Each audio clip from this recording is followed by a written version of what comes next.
नमस्कार, वंदे मातरम। मैं हूं श्यामगिरी। आप देख रहे हैं हमारा चैनल मुद्दा भारत का। मुद्दा भारत का यानी मुद्दा आपका। मुद्दा है महाराष्ट्र में मराठा आरक्षण का। जी हाँ, मराठा आरक्षण की बात करूं तो ये मामला जो है सुलझने के बजाय और उलझ गया है।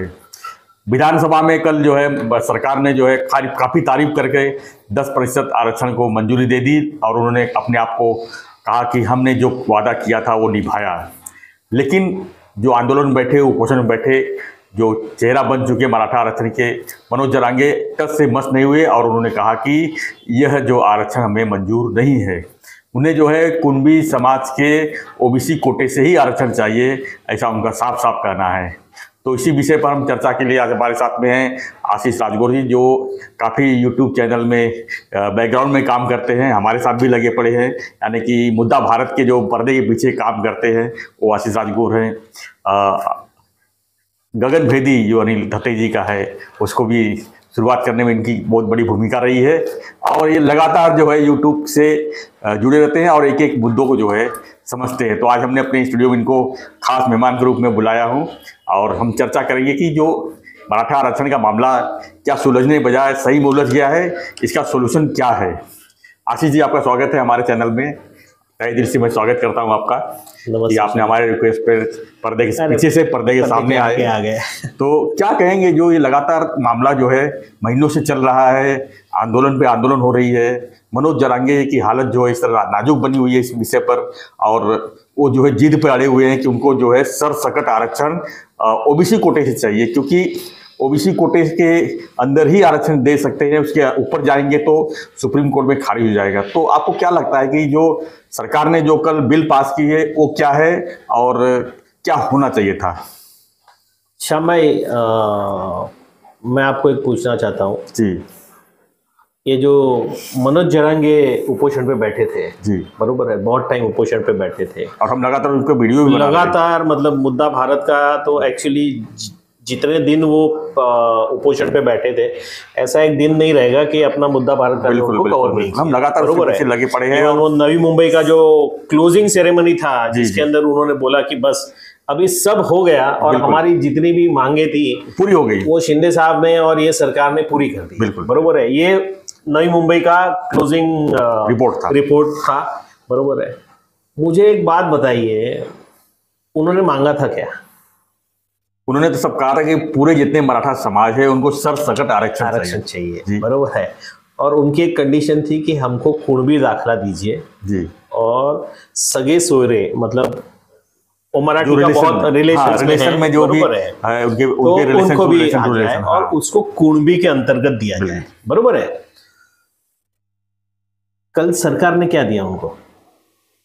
सरकार ने 10% आरक्षण, मतलब जो जितने आरक्षण हो चुके हैं उसके ऊपर एक्स्ट्रा 10 करोड़ रुपए 10% दिया, जो आरक्षण दिया है। हाँ। और उसके ऊपर उन्होंने कहा है कि ये कोर्ट में भी टिकेगा और मतलब कि अच्छी तरह से होगा।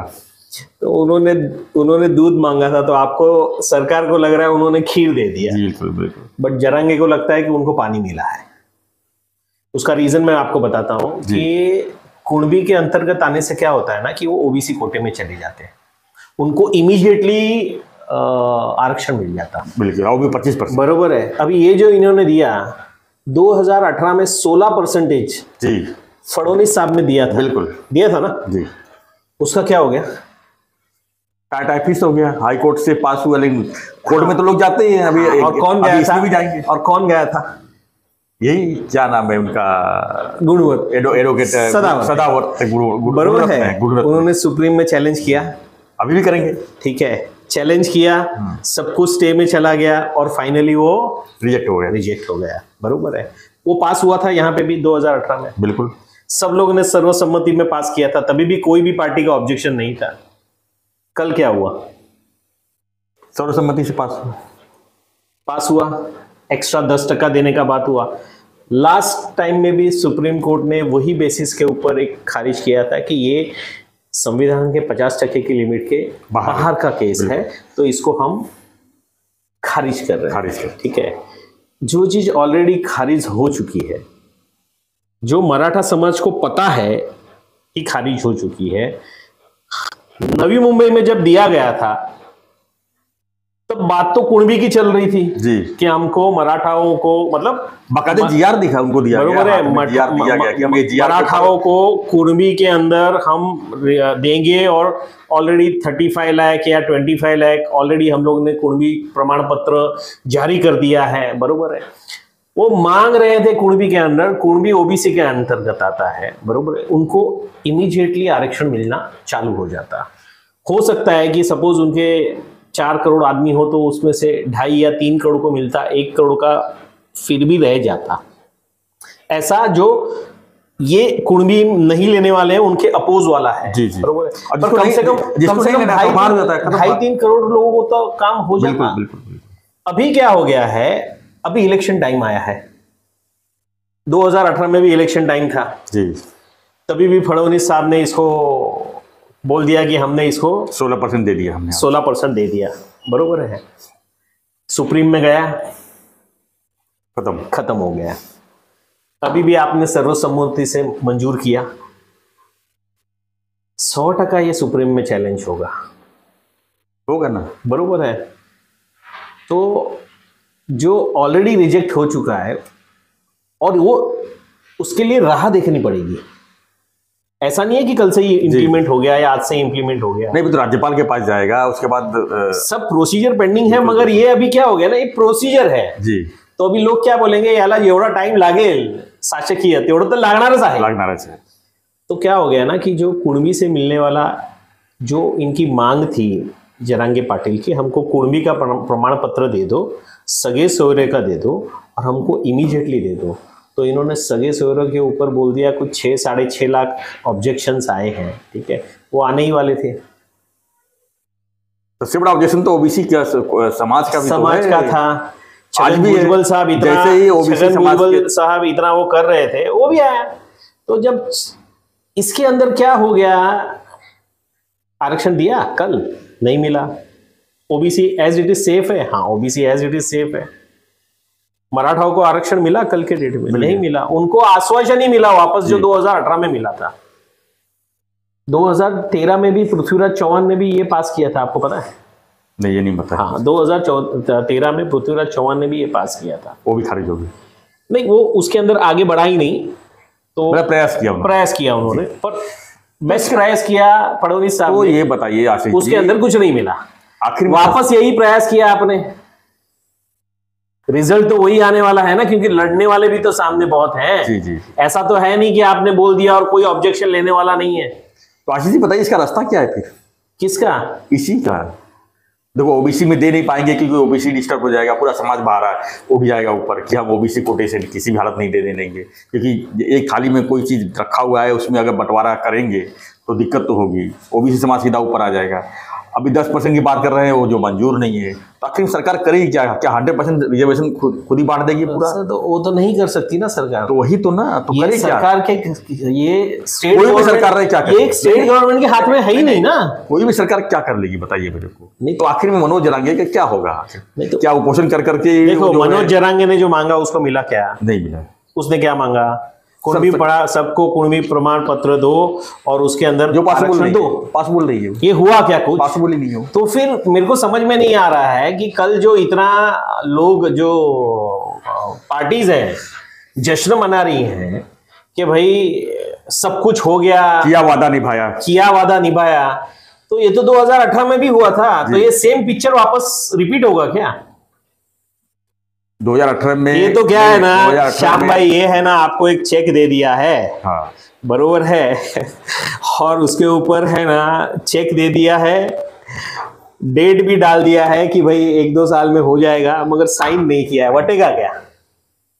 आपके हाथ में नहीं है ये स्टेट गवर्नमेंट का मुद्दा ही नहीं है। इसको अगर कुछ भी चेंजेस करना है तो मैं ये नहीं बोलता मैं 100% सही भी रहूंगा, मेरे हिसाब से केंद्र सरकार अगर इसके अंदर हस्तक्षेप करे तो ये पॉसिबल है। स्टेट गवर्नमेंट ने 2018 में किया था, क्या हो गया आपको? केंद्र सरकार के लिए वो टाइम पे मराठा जो समिति थी उसके अंदर कौन थे? अशोक चव्हाण थे, बरोबर है, शिंदे साहब भी थे। लड़ना तो वकीलों को ही था जी। अगर आप समिति के अध्यक्ष हो तो आप बोल सकते हो कि भाई एडवोकेट जोशी सर हमारे साथ हमारे हिसाब से लड़ेंगे करके, बरोबर है। तो वकील तो आप तभी भी रख सकते थे, तभी भी आप बचा सकते थे, तो आज भी करेंगे वही चीज। तो आज भी तो वही चीज है। मेरे को ये समझ में नहीं आया कि कल जो जश्न मनाया गया वो क्या था। आज तो कहीं जश्न नहीं दिख रहा है। कल था ना, आज तो नहीं दिख रहा है ना। आप समझ नहीं रहे हो। कल अपना मंत्रालय के बाहर बहुत जश्न मनाया गया। मेरे को ये समझ में नहीं आ रहा है कि ये सचमुच में दिया गया। अगर दिया गया तो जरांगे पाटिल जो है अनशन पे क्यों है? वो अनशन पे क्यों है? और वो क्यों बोल रहे हैं कि मैं जल्द ही मेरी अगली जो संघर्ष यात्रा चालू करूंगा? क्यों? लेकिन उसका मतलब आप समझ लीजिए, ये जो है मराठा समाज बहुत ही बड़ा समाज है महाराष्ट्र में, कम से कम 4-4.5 करोड़ लोग होंगे। उनको कोई भी हिसाब से एग्जिस्टिंग सरकार खोना नहीं चाहेगी। और इसके लिए लास्ट टाइम पे देवेंद्र फडणवीस साहब ने 2018 में बोला ये ले लो, आपको दिया आरक्षण, जो बाद में हो गया टाई फिश। वापस अभी इलेक्शन है 6 महीने में, 8 महीने में वापस हमने दिया है आरक्षण, बरोबर है। आपको नहीं लगता ये सेम रिपीट हो रहा है? बिल्कुल रिपीट हो रहा है। तो फिर उसके अंदर जश्न क्यों मनाया जा रहा है सरकार की तरफ से कि हमने दे दिया? वचन पूर्ति किसको बोलते हैं? लेकिन सवाल तो ये भी उठता है कि मनोज जरांगे पाटिल जब पूरी तरह से सेना लेके जो है नई मुंबई तक आ गए थे, मुंबई मंत्रालय तक जाने के लिए तैयार थे, तो बीच रास्ते से वापस क्यों गए? क्या उनको लॉलीपॉप दिया गया? उनको बोला गया कि आपको ये, उनको जीआर कॉपी दी गई, तो जीआर कॉपी अब कहाँ है? उनको बोला गया कि ओबीसी का जो ये है अपने ओबीसी में से उनको आरक्षण दिया जाएगा। कुर्मी में से जितने भी हैं कुर्मी के 54 या 58 लाख मिले हैं, लेकिन उसके तुरंत बाद दे रहे हैं। और उसके तुरंत बाद हम लोग वो 100 रुपए का स्टैम्प पेपर बोला था, जो उसने मना किया जरांगे पाटिल ने कि ये 100 रुपया हम लोग क्यों भरें, हमको कोई एक ऑफिसर दे दो जो ऐसा ऑथराइज करके दे दे और हम लोग दे दें। ऐसा बहुत उनका डिस्कशन हुआ। उसके बाद बोला कि हाँ सगे सोरे को भी हम इंक्लूड कर रहे हैं। वो लेटर मिलने के बाद मनोज जरांगे पाटिल गए ना वापस। वही तो मुद्दा था ना। अभी सगे सोरे के ऊपर जो 6.5 लाख ऑब्जेक्शंस आए हैं, अभी वो ऑब्जेक्शन को कब ये लोग पढ़ेंगे, तो कब उसके ऊपर रिप्लाई करेंगे और कब होगा? आशीष जी बताइए कि आप लगातार इस मैटर को देख रहे हैं, इसका अंत क्या देख रहे हैं आप? वो तो जरांगे पाटिल को पता है, इसके लिए तो वापस वो उपचुनाव पे बैठने वाले हैं या तो वापस वो संघर्ष करने वाले हैं उसके लिए। आप खुद सोचिए ना 2018 में क्या मिला था। मतलब ये सालों साल से जो आरक्षण चली आ रही है, ये मुद्दा जो है सालों साल नहीं मिटा है, ऐसा लगता है। नहीं कहाँ मिटा? वही बोल रहा हूँ ना, सालों साल जो चला आ रहा है मामला और सालों साल तक चलते ही रहेगी। तो ये टाइम है ना जो 2 बार जश्न कर चुकी है ना सरकार कि हमने आरक्षण दे दिया जी, वो हो सकता है कि ये सरकार को भारी पड़ेगा। क्योंकि मराठा समाज महाराष्ट्र में बहुत ही इंपॉर्टेंट रोल प्ले करेगा और वो समाज जो साइड पे रहेगा वो साइड के ऊपर बहुत कुछ निर्भर हो सकता है। और ये हो सकता है लोकसभा के जो चुनाव हैं उसके अंदर इनको इनकी ताकत का अंदाजा आ जाएगा। क्योंकि आप हर टाइम किसी को बेवकूफ नहीं बना। सवाल ये भी उठता है कि जो भी सरकार आएगी आखिर मराठा आरक्षण के लिए करेगी। देखो क्या है ना, जरांगे की जो मांग है, मनोज जरांगे जी की जो मांग है, बरोबर है, वो फुलफिल कर सकते हो तो कीजिए, करेक्ट है। नहीं कर सकते हो तो झूठा वादा तो मत कीजिए। लोगों को तकलीफ ऐसी है कि वादे जो ऐसे आप कर रहे हो जो फुलफिल ना हो सके, उससे तकलीफ है। और लोग अगर अभी रास्ते पे आए ना तो अभी नहीं संभलेंगे ये लोगों से। इसका इफेक्ट इनको लोकसभा इलेक्शन में झेलना ही पड़ेगा। अगर ये नहीं रिजॉल्व हुआ इश्यू तो आप देख लेना, आप भी यहाँ हो, मैं भी यहाँ पे हूँ, आपने भी 2018 का वादा देखा कि मराठाओं को आरक्षण मिल गया। हमने भी अभी 1 महीने पहले देख लिया क्या मराठाओं को आरक्षण मिल गया। हमने अभी कल भी देख लिया कि आरक्षण मिल गया। ठीक है, अभी हम वो वेट करेंगे कि इनको आरक्षण मिले और जल्द से जल्द मिले। सिर्फ वो कानून की प्रक्रिया का नाम लेके 2 इलेक्शन उसके बीच में से पास न हो जाए, उसका ध्यान रखें मराठा। बस मेरे को इतना ही बोलना है। हम भी यही देखेंगे कि आखिर में कौन सी सरकार जो है मराठा आरक्षण को उनके हिसाब से बिल पास कर पाती।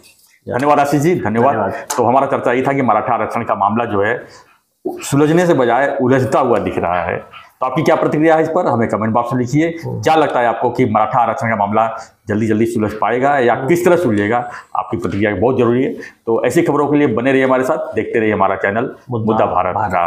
आशीष जी का बहुत बहुत धन्यवाद जो पर्दे के पीछे से आके आज पर्दे के सामने आए। कभी कभी हमको बुलाया करो, हो सकता है कि आपके व्यूअर्स नाराज हो जाए हमारे इससे, मगर क्या है ना कि कभी कभी जो चीज दिख रही है, क्या है ना कि आप फ्रंट पे बैठे हो, हमारा दिमाग बैक से कुछ और चलता है, हम और फीडबैक्स लोगों के देख रहे हैं, उसके अंदर कहीं जगह पे नाराजगी आती है, आप वो पहुंचाते ही हो। पर कभी कभी हम जो देख देख के पहुंचाते हैं तो हम भी तो डायरेक्ट पहुंचा सकते हैं जनता के कि भाई हमने इतना पढ़ा है और हमको लग रहा है कि अभी भी नाराजगी दूर नहीं हुई। पर हम कोशिश करेंगे, हमने ऑलवेज मराठा आरक्षण को सपोर्ट किया है अपना मुद्दा भारत की तरफ से, और आगे भी जो भी सपोर्ट हमारी तरफ से इंफॉर्मेशन रहेगी हम पहुंचाते रहेंगे। धन्यवाद, धन्यवाद, धन्यवाद, धन्यवाद, धन्यवाद। जय हिंद, जय महाराष्ट्र।